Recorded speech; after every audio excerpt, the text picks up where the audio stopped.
El respeto es más que una opción, es una responsabilidad. Respetando a las y los demás, construimos un mundo más inclusivo, igualitario y amoroso. Un mundo donde podamos ser quienes realmente somos, sin miedo ni discriminación, valorando la autenticidad de cada persona. Significa aceptar y celebrar la diversidad en todas sus formas, apoyar el derecho de cada persona a amar y ser amada libremente. Atrévete a ser parte del cambio.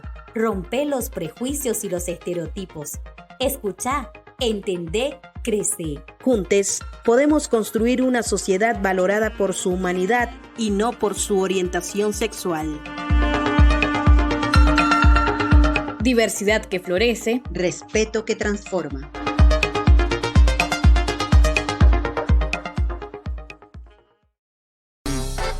A tocar esa campana por cada compa que se lo gana, que espanta el mal cuando nos habla. Conéctate a esta voz cada mañana. Yeah, right. Cada cabeza es un mundo y de un tema hay diferentes puntos de vista, pero conversando se entiende la gente. Conversando, todos los miércoles a esta hora y por esta emisora.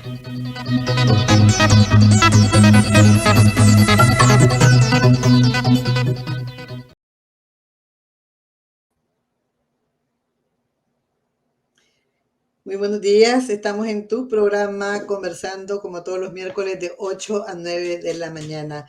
Nos acompaña en esta transmisión de programa Natalie Paz de la Red Salvadoreña de Defensora. Buenos días, Natalie, ¿qué tal? ¿Cómo estás?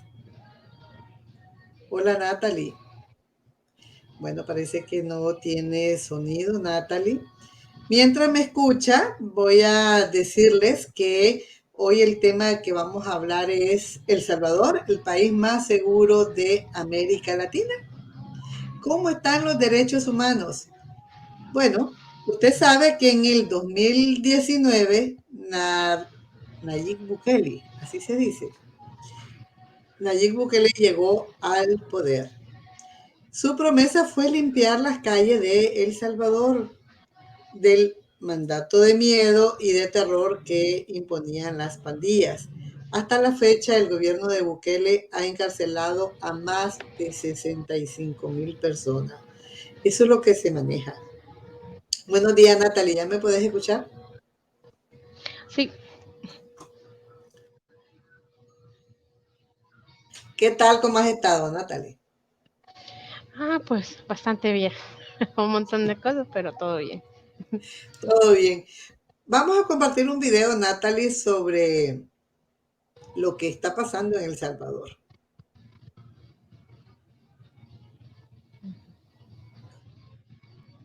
El Salvador se ha convertido en uno de los países más seguros de América Latina. Es una de las frases más repetidas por su presidente Nayib Bukele, que hace 15 meses declaró el estado de excepción y comenzó una guerra contra las pandillas que dominaban gran parte del territorio y habían creado una especie de estado paralelo. En portada, analiza las luces y las sombras de una guerra contra las pandillas en la que también se culpabiliza al gobierno de detener y dejar morir en las cárceles a personas inocentes. Según RTV, en un artículo que escribió, el 90% de los salvadoreños aprueba esta medida porque se sienten más seguros en su vida diaria, pero varias ONGs y organismos internacionales denuncian que están vulnerando los derechos humanos. ¿Qué tan cierto que las extorsiones y los asesinatos que cometían las pandillas casi han desaparecido? ¿Que las dos agrupaciones principales, Mara Salvatrucha 13 y Barrio 18, ya no dominan la vida de miles de salvadoreños que durante años han vivido un miedo y no podían moverse libremente por su ciudad o dentro de su país?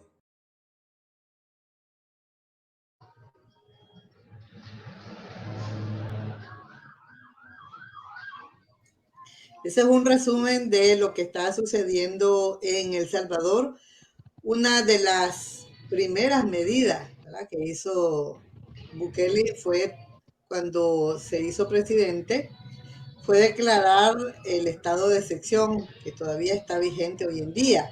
¿Y será cierto que más del 90% de la población residente de El Salvador comparte el conjunto de medidas aprobadas por el Ejecutivo para sanear la sociedad salvadoreña? ¿Será cierto que El Salvador es el país más seguro, como dice Bukele en muchos discursos? Natalie, ¿qué nos puedes contar de esto? Bueno, El Salvador pues es bien complejo, la verdad. Sí, por un lado tenemos un montón de publicidad y es muy fuerte, pues en ese sentido el aparataje de gobierno en la publicidad es continuamente. En este punto sí quiero contarles que lo que se ve hacia afuera a nivel internacional, básicamente las noticias, pero por ejemplo, Canal 10, que es el canal nacional, o que ha sido el canal nacional de gobierno por muchos años, siempre, sigue siendo de gobierno y es uno de los más fuertes. Ya tienen su propio noticiero, tienen su propio periódico y todo eso hace pues que haya un control mediático muy fuerte y canales privados que pues nosotros pudimos ver el corte aquí de antes y después, el tipo de noticias y cómo las presentaban a cómo las presentan ahora, ¿verdad? Entonces, sí hay que tener el factor de comunicación presente cuando se habla de El Salvador y de todo su contexto, ¿verdad? Sí, porque sabemos que esto se ha hecho famoso a nivel internacional, pero ¿qué tanto se conoce la realidad? Porque se sacan entrevistas de personas diciendo pues que sí, que ahora están mejores, que la situación ha mejorado un montón, pero también hay otros testimonios de personas que dicen de que les arrestan por cualquier tipo de sospecha y que no se investiga bien. O sea que hay muchas personas que no tienen nada que ver con las pandillas y que están siendo arrestadas. Eso es cierto. Sí, sí, eso es cierto. Eh, bueno, llevamos casi un año, más de un año ya del régimen, ya un año, un par de meses también. Y cuando se lanzan este tipo de políticas públicas, pues han sido en general, sin discreción, sin otro tipo de medidas tampoco que permitieran discernir entre quién era parte de un grupo delictivo y quién no, ¿verdad? Hay mucha estigmatización también. Eso es lo que ha pasado. Y sí, hay, por ejemplo, hace un par de meses, el viceministro de Seguridad, en una entrevista, de un medio noticioso aquí, afirmó que habían salido 5.000 personas de la cárcel, 5.000 personas que se había comprobado que no tenían mayor vínculo con grupos delictivos. Entonces sí es cierto, porque hasta ellos lo han confirmado a través de estos datos y entrevistas, que se ha capturado personas que no tienen que ver con grupos delictivos, ¿verdad? Entonces, en ese aspecto sí, sí se han capturado. Además, hay temor. Hay una figura que está siendo muy utilizada, que lo hemos visto en los datos que manejamos en la red, que es la denuncia pública. Es decir, que cualquier persona puede llamar, denunciar algo sospechoso y la policía va y captura, ¿verdad? Eso es un dato que tenemos específico dentro de la red, ¿verdad? Entonces, el uso de este tipo de figuras, ¿qué le da? Le da una especie de carta blanca a la policía, una forma de accionar muy fácil, sin mayores consecuencias y dejando todo el proceso legal de un lado. No hay investigación, no hay presunción de inocencia, no puedo acceder a un abogado y también hemos visto mucha amenaza de parte de los cuerpos uniformados. Es cierto, los grupos delictivos se han retirado, se puede ir a lugares donde antes no, familias se pueden encontrar, pero tenemos toda una ola de violencia desde los cuerpos uniformados, desde la policía y el ejército. Se han aumentado, tenemos desde la colectiva hay datos de aumentos de agresiones sexuales a niños y adolescentes por parte de policías y soldados, amenazas, la policía te amenaza usando el régimen, diciendo, te aplico el régimen, ¿verdad? Entonces, sí tenemos como todas esas variantes de sí, bueno, hay un retiro, digamos, una liberación de los grupos delictivos, pero tenemos todo un ola de violencia por parte de los cuerpos uniformados y hay que añadirle el discurso de odio hacia la palabra derechos humanos, ¿verdad? Ujú. Que ahora decir derechos humanos es como ya no es seguro, ¿verdad? Porque los cuerpos policiales y y el ejército también lo toman como, bueno, algo malo, ¿verdad? Y esto a partir del discurso del gobierno también. Claro, es que se ha hecho una propaganda o se está haciendo creer a la sociedad como que las organizaciones de derechos humanos estuvieran defendiendo a las pandillas. Ujú. Sí, y ha habido un cambio de discurso. A inicios de este gobierno, antes, digamos, año 2019, situémonos en año 2019, acaban de entrar, ganaron las elecciones, el discurso era, las organizaciones son parte de los mismos de siempre, y los mismos de siempre eran los partidos tradicionales, Arena y el FMLN. Luego, conforme van avanzando los años y después de la pandemia, empieza ese discurso de estos no defienden derechos humanos, defienden a los grupos delictivos, ¿verdad? Hasta que se llega al 2022, se pone el régimen de excepción y claro, todo ese discurso anterior que se venía gestando, entonces calza con la medida del régimen, ¿verdad? Entonces los cuerpos uniformados, ya sea policía y ejército, lo que tienen en mente es eso, que derechos humanos es defender delincuentes y entonces cualquiera que esté a favor, pues lo capturan y ya. ¿Verdad? Y con las facilidades o con las reformas legales que se han hecho, tienen, como yo les decía, carta blanca para actuar así.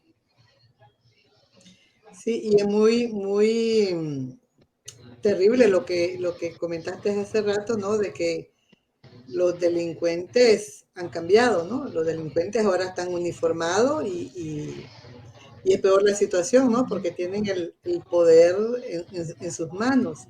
¿Se han investigado estos actos delictivos que cometen, esas violaciones que cometen?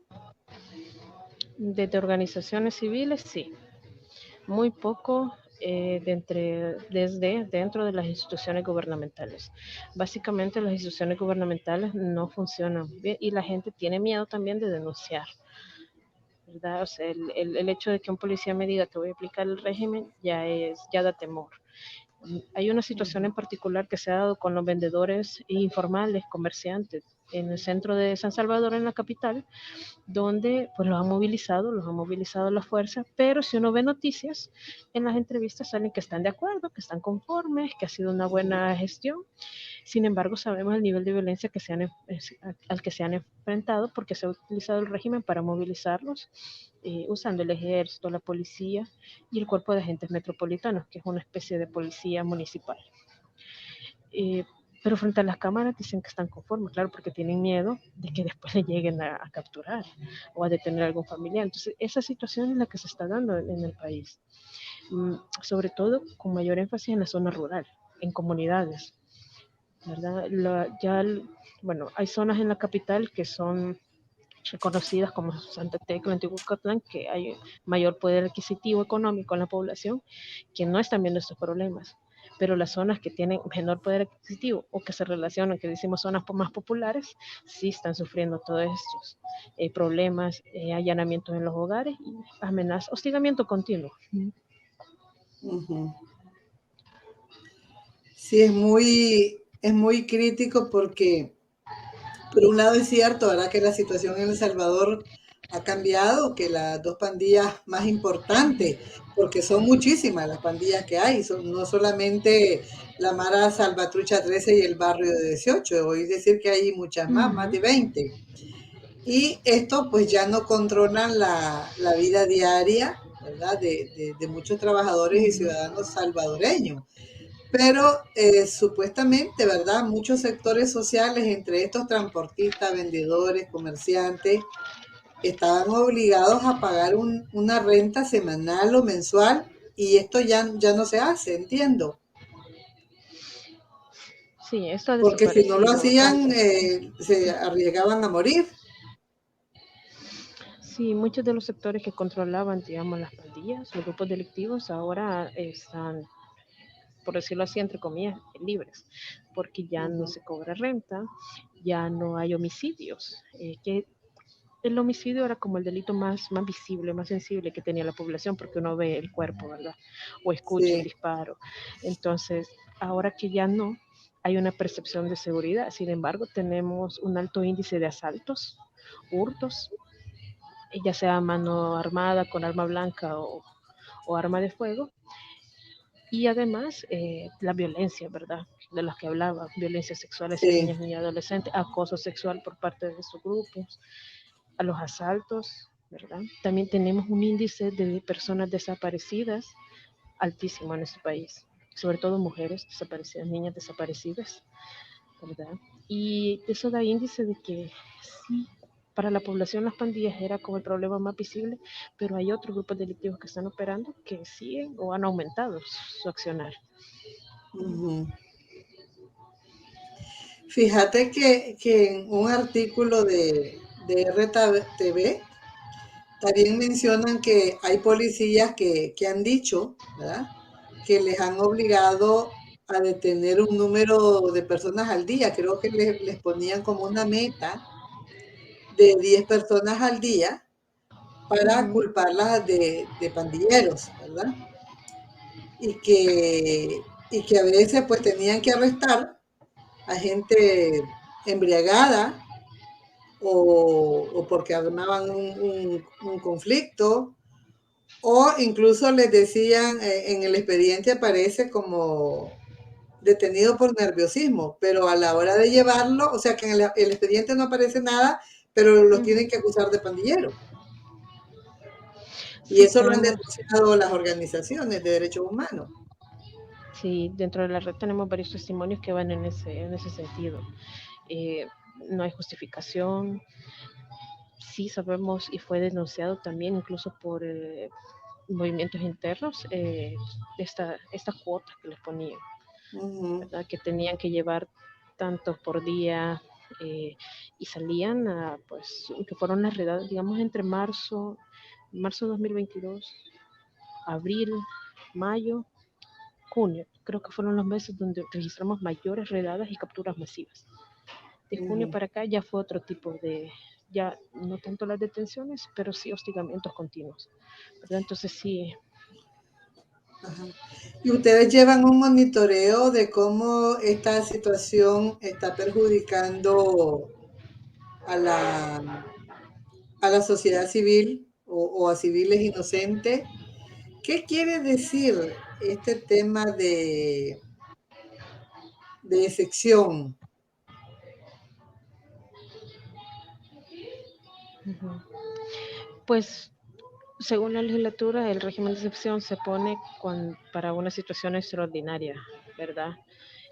Aquí se puso porque tuvimos, antes de que se pusiera en marzo, unas semanas antes, tuvimos alrededor, creo que fueron de 65 homicidios en el rango de entre 24 y 48 horas, ¿verdad? Y después de eso, pues se puso el régimen para controlar la situación de homicidio, pero ya dentro, digamos, constitucionalmente, ya la figura no es sostenible porque la excepción es momentánea la figura, pero aquí lo han llevado, o sea, ya se convirtió en parte de la política pública de seguridad, Ujú, ¿verdad? Entonces eso es lo que quiere decir esta figura. Y además de eso, quitaron varios derechos, como el derecho a la asociación, libertad, ¿verdad? Que de ahí es donde parte cualquier, digamos, un grupo de personas a las afueras de la casa que se estuvieran reuniendo, puede que platicando, ¿verdad? Llegaba la policía y las capturaba, usando ujú. esta figura de quitar el derecho de asociación. Ya. Fíjate que tengo un audio de, de un periodista salvadoreño, Diego Hernández, que me gustaría que lo escucháramos y que me comentaras acerca de lo que él dice. Él plantea algunas de las situaciones que están pasando en El Salvador y que tiene que ver con esta situación del estado de excepción. Ujú.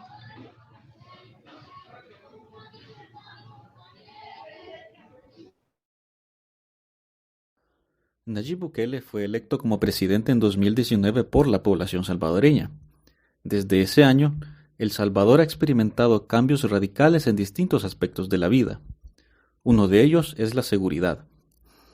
El gobierno dice que ha puesto en marcha el Plan Control Territorial, una estrategia para reducir la tasa de homicidios en el país. Si bien nadie fuera del gobierno ha podido ver el Plan Control Territorial con sus propios ojos, ya que se encuentra clasificado como información reservada, los resultados son innegables. En 2015, El Salvador vivió su año más violento en la era de la posguerra, reflejado en una tasa de homicidios de 106 por 100.000 habitantes. En 2022, el gobierno reportó que la tasa de homicidios fue de 7.8 por 100.000 habitantes. Como decía, es un cambio radical, pero esto tiene sus trampas. Primero, el gobierno salvadoreño no contabiliza las muertes violentas que se originan de supuestos enfrentamientos entre la policía y presuntos grupos delincuenciales. Segundo, existe un alza de las desapariciones. Durante este gobierno, hasta finales de 2022, se registró un promedio de 2.080 denuncias por desapariciones, contrastando con las 957 de un gobierno anterior. También investigaciones periodísticas han revelado que el gobierno salvadoreño ha sostenido negociaciones con las pandillas para reducir los homicidios a cambio de beneficios. El gobierno, sin embargo, sigue atribuyendo esta reducción al Plan Control Territorial.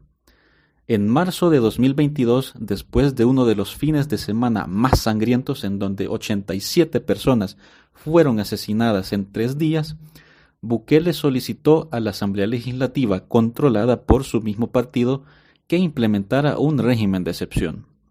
Esta medida suspendió varios derechos constitucionales, como el derecho a la defensa, el plazo de detención administrativa de 3 días y la inviolabilidad de las telecomunicaciones. El clima de inseguridad bajó drásticamente. En todas las encuestas, la población aprueba el régimen de excepción con creces, y es casi seguro de que Nayib Bukele se va a reelegir como presidente, aunque la Constitución salvadoreña lo prohíba. Pero se sacrificó la libertad por la seguridad. Jóvenes de barrios pobres son estigmatizados por la policía y el ejército, y la razón para ser arrestado puede ser bajo la completa discreción de las fuerzas de seguridad. Recientemente, organizaciones de la sociedad civil difundieron un informe donde contabilizaron a 162 personas muertas en los centros penales de El Salvador, en donde los cadáveres tenían señales visibles de tortura y de golpes físicos. Dicen por ahí que pagan justos por pecadores. En esta semana se han estado celebrando los Juegos Centroamericanos y del Caribe en su edición número 24. A finales de este año se llevará a cabo también el Miss Universo en tierras salvadoreñas. Mientras estos magnoeventos se desarrollan, personas inocentes pasan los días en las cárceles bajo condiciones de hacinamiento extremo, con comida descompuesta y con el riesgo de ser asesinados. Ese es el Salvador de Bukele, una fachada bonita que esconde un interior podrido y quebrantado por la violencia y la desigualdad. Nayib Bukele fue electo como presidente en 2019. Bueno, eso es lo que nos dice un periodista de la Fundación Comunicándonos, y que se sacrificó la libertad por la seguridad del país. ¿Qué opinas de esto? Bueno, esa frase de se sacrificó pues la libertad por la seguridad, creo que sí tendría mucho, o tiene mucho sentido. Pues como comentaba, es cierto, hay un retroceso de los grupos delictivos, por lo menos las 2 pandillas más grandes que teníamos registrados, ¿verdad? Que es la MS y la 18, no están controlando ya muchos sectores, pero tampoco los controla la policía, por decirlo así. Pues realmente hay otros tipos de delitos que se están llevando a cabo en estos momentos, como las desapariciones, el hostigamiento, la violencia intrafamiliar. Tenemos muchas noticias de asesinatos de mujeres por violencia intrafamiliar, pero las presentan como suicidios. continuamente, ¿verdad? Y ha sido bastante recurrente en los últimos meses ver noticias de se suicidó o mató a la pareja, y el agresor mata a la pareja, a su pareja, y él se suicida después. Entonces, pero lo que resaltan es el suicidio.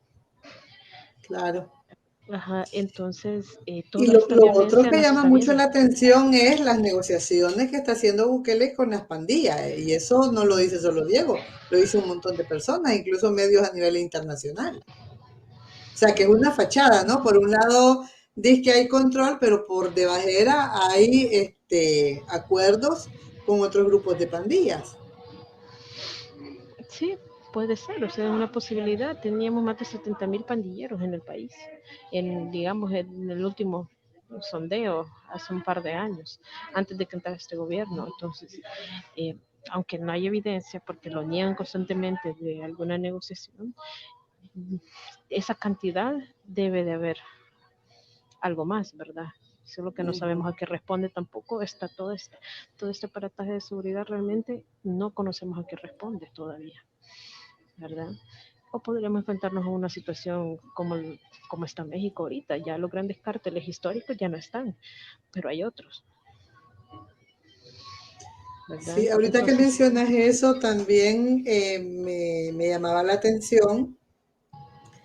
Bueno, además de las desapariciones que dice Diego, que es grandísima, imagínate más de 2.000 personas, es grande, más otro grupo del gobierno anterior que no se sabe, ¿no?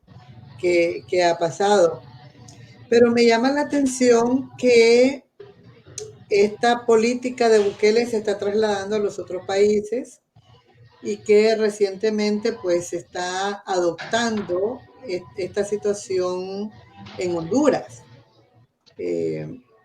La presidenta Xiomara Castro se dice que también militarizó las cárceles y está endureciendo la lucha contra las pandillas para intentar frenar la escalada de violencia. Y lo que se dice es que muchos de los grupos pandilleros, por la persecución de El Salvador, se han ido para Honduras y que también tienen controladas las cárceles. Entonces, el efecto Bukele, ¿verdad? Que se está trasladando para otros países. Tenemos un video, ¿verdad? Donde habla de que están poniendo mano dura a las maras. Quisiéramos compartir este video que se llama Mano dura contra las maras, que es pequeño, son 4 minutos y medio, ¿verdad? Y también habla del plan más allá de las medidas de excepción que es necesario que se debería de poner.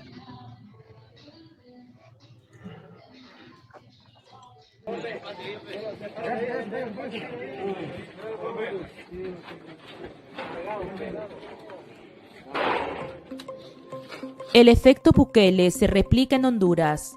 El país vive desde diciembre del 2022 un estado de excepción que abarca más de la mitad de su territorio y que restringe los derechos de los ciudadanos para enfrentar la criminalidad. Para la presidenta Xiomara Castro, hacerle frente a esta crisis en Honduras ha sido uno de los mayores retos de su gobierno. Tras la llegada de pandilleros salvadoreños, quienes escaparon de la persecución de las Fuerzas Armadas dirigidas por el presidente Nayib Bukele.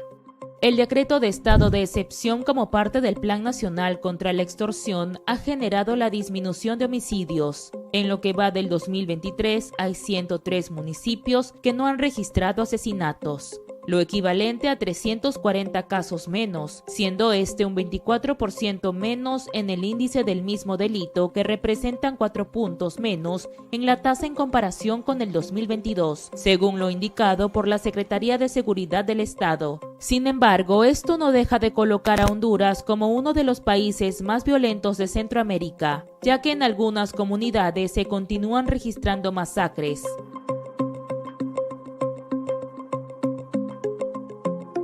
¿Pero qué es el estado de excepción aplicado por Bukele en El Salvador y que Honduras ve como una medida desesperada ante la crítica situación? El estado de excepción se rige mediante el Decreto Ejecutivo número PCM 20-2022 y suspende 6 derechos garantizados en la Constitución de la República de Honduras. Estos incluyen la libertad de circulación, el derecho de asociación y reunión y la inviolabilidad del domicilio, entre otros, que además involucra la intervención de las Fuerzas Armadas. Y es que en un intento por contener los altos índices de criminalidad, en especial en las ciudades de Tegucigalpa y San Pedro Sula, las autoridades han puesto el foco en los barrios de estas dos principales ciudades, en donde las pandillas han estado intensificando sus actividades criminales como robos y el cobro de extorsiones. Centenares de policías han estado llevando a cabo registros y detenciones en algunas de las áreas controladas por las pandillas de la Mara 18 y la Mara Salvatrucha. Los principales objetivos de este operativo. La medida está vigente hasta el 20 de abril del 2023, pero no queda descartado que el gobierno decida extenderla, aunque las Naciones Unidas ha pedido evitar su uso prolongado. Conmocionada, monstruoso asesinato de mujeres en Cefas, planificado por maras, a vista y paciencia de autoridades de seguridad, convoco a rendir cuentas al ministro de Seguridad y la presidenta de la Comisión Interventora. Tomaré medidas drásticas. Con este tuit, la presidenta Xiomara Castro lamentó el homicidio de 41 internas de la cárcel del Centro Femenino de Adaptación Social, como consecuencia de un enfrentamiento entre reclusas que pertenecen a las pandillas Mara Salvatrucha MS-13 y la Pandilla 18. La Policía Militar de Honduras llevó a cabo la intervención en las cárceles del país contra el crimen organizado, en la que se lograron incautar un arsenal de armas como fusiles, pistolas y granadas, así como aparatos de transmisión, drogas y dinero en efectivo.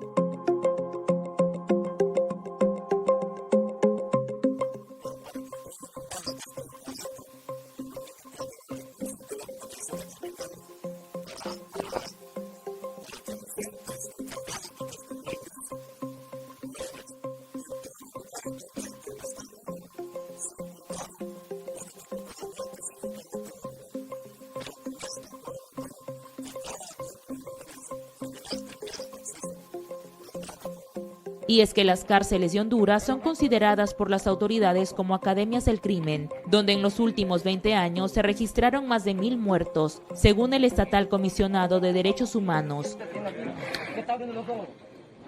¿Y cuáles son los efectos colaterales del estado de excepción? A raíz de este radical decreto en Honduras, las organizaciones de derechos humanos han criticado la medida imitada de su país vecino El Salvador por las detenciones arbitrarias y el abuso de autoridad. Sin embargo, el gobierno de Nayib Bukele lleva un año bajo el mismo régimen, aplaudido por muchos salvadoreños por disminuir el crimen y los homicidios, según datos del gobierno. Pero las autoridades hondureñas también han observado una mutación de las estructuras criminales, moviéndose de zonas urbanas a rurales en municipios sin estado de excepción. La gran crítica al modelo Bukele es la ausencia de un plan más allá de las medidas de excepción. Y es que aunque las autoridades hablan de una disminución de los homicidios, Honduras vive semanas sangrientas. En los primeros 2 meses del 2023 se han producido 9 masacres, cuyos móviles no están claros. Y lo que muchos especialistas y autoridades se preguntan es, ¿cuál es el siguiente plan para arrancar el problema de raíz una vez finalizado el estado de excepción? Bueno, esas son las inquietudes que también tiene el hermano país de Honduras, ¿verdad? Y es increíble, ¿no? Cómo las agrupaciones estas delincuenciales se van para el campo, porque allí no hay estado de excepción. Entonces, ¿cómo se pueden hacer esas situaciones sin que hagan más daño del que ya hacen a la sociedad civil? Las cárceles no corrigen a las personas, más bien allí, como dicen, enseñan más cómo cometer más crímenes. Y es lamentable cómo murieron esas mujeres en esas cárceles, pero además las revuelven. Y supe que en El Salvador también ahí a las personas inocentes las revuelven con los criminales. ¿Cómo está esa situación? ¿Qué nos puedes comentar de eso? Bueno, en general de las cárceles casi que no hay información. Hay casos desde la red a los cuales les hemos dado seguimiento, donde la persona pues le detienen y una vez ingresan al sistema de cárceles es muy difícil obtener información. Primero hay que saber en cuál está y dónde, pero para llegar a eso pueden pasar meses e incluso hay algunos que no se sabe. Básicamente estamos hablando de una figura de desaparición dentro del sistema. Sí, además de detención hay desaparición. Ha sido bastante cuestionado la gente que sale, los testimonios de las personas que salen, relatan hacinamiento, enfermedades crónicas, desnutrición, deterioro en general del estado físico de las personas. Eso hay testimonio ya de las personas que han salido, pues, pero han salido. ¿Y casos de torturas? De golpes, sí, se han denunciado bastante. Estos 162 muertes que decía el periodista han sido denunciados también en un informe por varias organizaciones de sociedad civil, donde ellos, a partir de los testimonios que tienen, han recopilado los datos sobre tortura, golpes, quemaduras de cigarro, ¿verdad? Fracturas también. Todo indica que hay una situación bien crónica y muy crítica en el interior de las cárceles. Bueno, muchas gracias Natalie por tu entrevista, para tener como un mayor panorama también de lo que está sucediendo en El Salvador. Pues me gustaría despedirme con un fragmento de un video que está circulando por las redes sociales, que lo publicó Portada y se titula El Salvador de Bukele, luces y sombras de la lucha contra las maras, de RTV. Así que les vamos a compartir un fragmento y con eso nos vamos a despedir de este programa, agradeciéndote por habernos acompañado y por regalarnos tus opiniones. Quizás en otro momento pues podríamos compartir algún informe de lo que ustedes están haciendo, del seguimiento y de cómo pues esta situación está afectando a la sociedad civil y en particular a las mujeres, pues porque sabemos que la situación de las defensoras de derechos humanos tampoco está muy bien vista, ¿verdad? Hay una situación muy similar con lo que ha acontecido en Nicaragua y pues ojalá que no lleguen a tanto como hemos vivido nosotras y que esperamos pues que puedan seguir ejerciendo su trabajo como defensoras de derechos humanos. Sí, bueno, agradecerles también el espacio, ¿verdad? Y sí, sobre este tema hay mucho más que contar. Hay que tener en cuenta también El Salvador es a nivel cultural muy particular también. Y esa particularidad permite tanto que estas posturas y estas políticas tengan éxito también, además de todo el aparato mediático. Y como decías, sí es cierto, hay un digamos, un retroceso de grupos delictivos, pero hay que ver la otra cara de la moneda, ¿verdad? Todo lo que está generando, lo que se está generando, y tampoco es que haya mejora en las condiciones de vida, ¿verdad? Sí, aunque la publicidad es que somos un país de primer mundo, pues un país de primer mundo que las escuelas se están cayendo todavía, ¿verdad? Donde hay un problema grave del agua, hay no solo del agua, sino también de abuso, de las constructoras son muy voraces en este país, y así hay otras variantes que hay que tener en cuenta antes de decir pues que El Salvador está bien. Sí, se habla de seguridad, pero no se habla de la extrema pobreza que se vive, ¿no? Y del hacinamiento y de la falta de comida que están viviendo muchas personas y falta de vivienda también.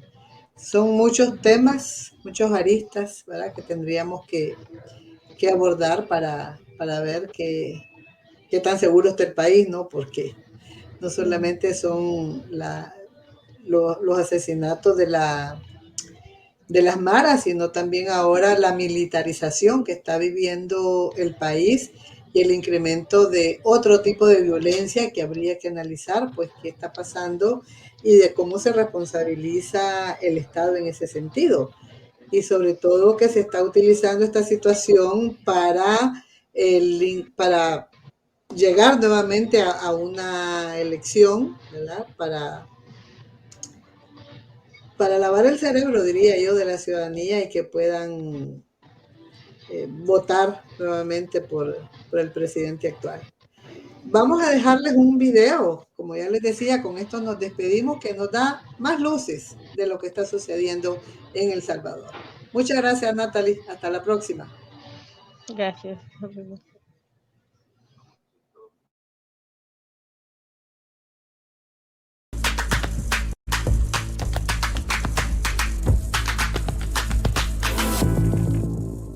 Para unos es el mejor presidente que ha tenido El Salvador en los últimos 200 años.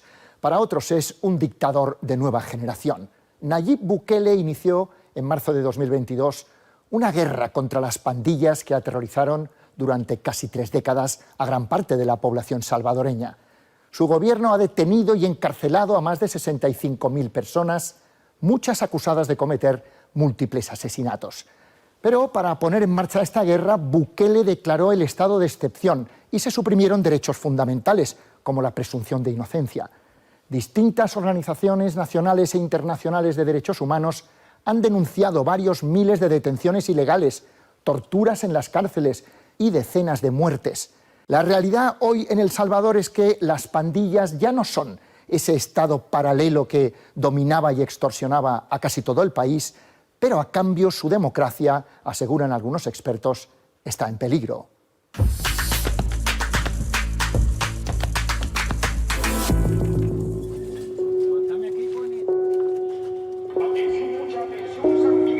Ya llegó Producciones Morales Circus. Soy nacido en el circo. Tengo 48 años. Y toda mi vida la he hecho en el circo.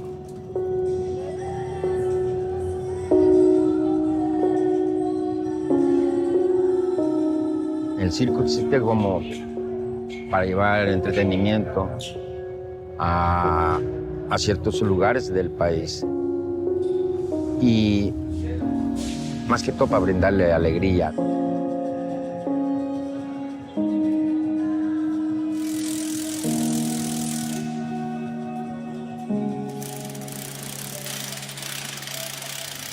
Acuérdense que el país ha sufrido mucho tiempo ya de delincuencia. Hubo un momento que era uno de los países más peligrosos del mundo.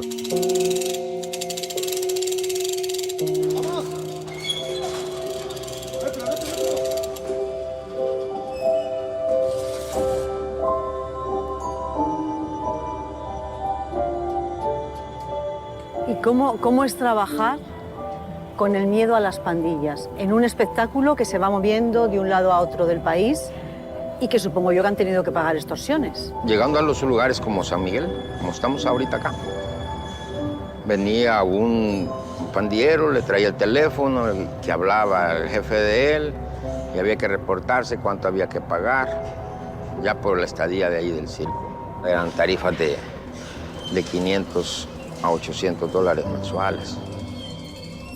¿Ustedes siempre han pagado? No todas las veces. A veces sí, a veces no. ¿Y cuando no pagaban, qué pasaba? Si no se pagaba, pues había que moverse.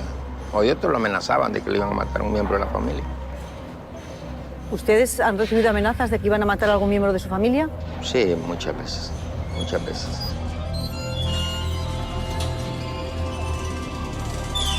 Están invitados a divertirse a nuestro alegre espectáculo de circo en Plaza de Toros hoy. Diviértase con la maravilla mecánica de más de 10 metros de altura, el splinter gigante, sin faltar el mejor espectáculo de motocross al extremo, el fantástico Globo de la Muerte. Diviértase hasta más no poder con toda la locura de los talentos de Producciones Morales. Nunca has visto nada igual.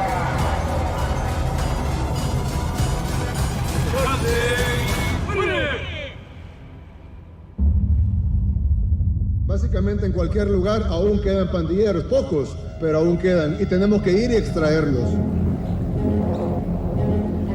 Entonces tenemos que sacar al 100% de los pandilleros de las calles. No estamos combatiendo angelitos, estamos combatiendo al mismo demonio. Y los vamos a ir a sacar de donde están.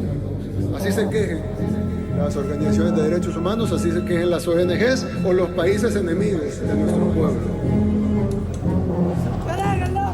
Pan con ajo, pan. Con mantequilla.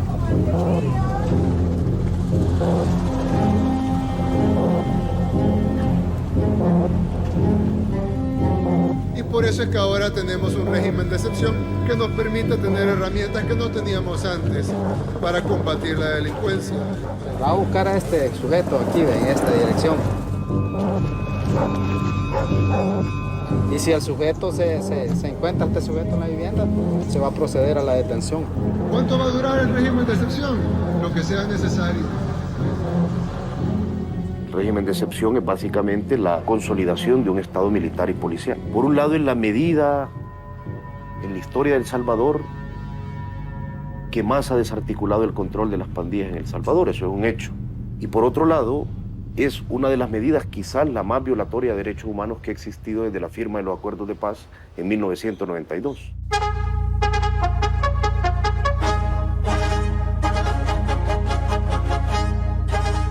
Anuncio al pueblo salvadoreño que he decidido correr como candidato a la presidencia de la República.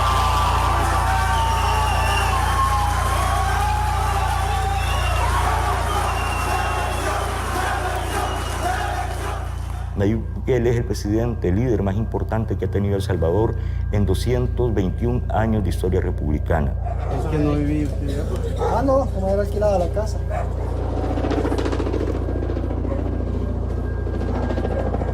Nayib Bukele, a niveles, él es una persona, es un dictador de una nueva generación de dictadores. Es alguien que tiene una obsesión por su imagen y la sabe vender muy bien. Él es un dictador populista.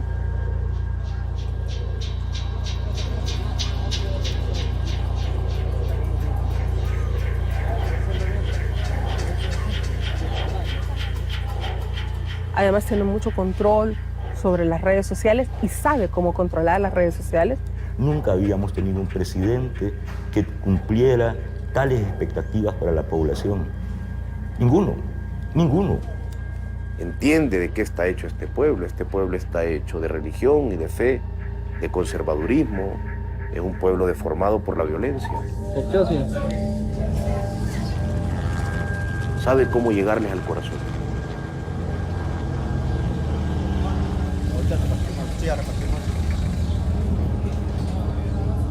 El Salvador se ha convertido en el país más seguro de América Latina. Y eso se dice fácil, pero no ha sido fácil. Buenas. Ahora que ya el señor presidente pues hizo estos movimientos, ¿verdad? Se siente más tranquila la vida.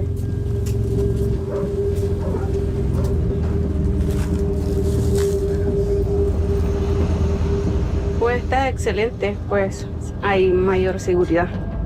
Pues uno puede salir y ya no sale con temor a nada.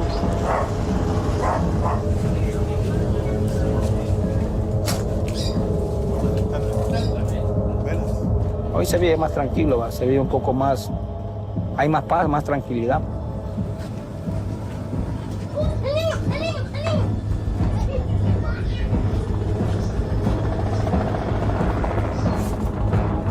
No, estamos mejor ahora. Primeramente Dios, así sigue todo.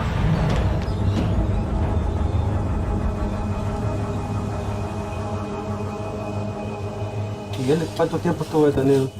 7 días. 7 días. Sí. ¿Por qué delito?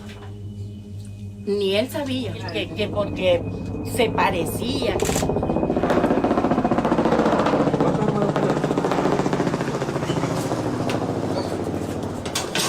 Ser presidente de la República no me da poder. El poder lo da cada una de las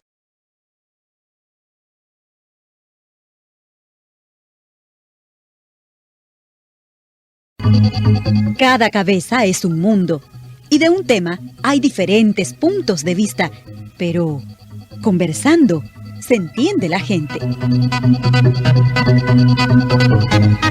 Conversando, todos los miércoles a esta hora y por esta emisora.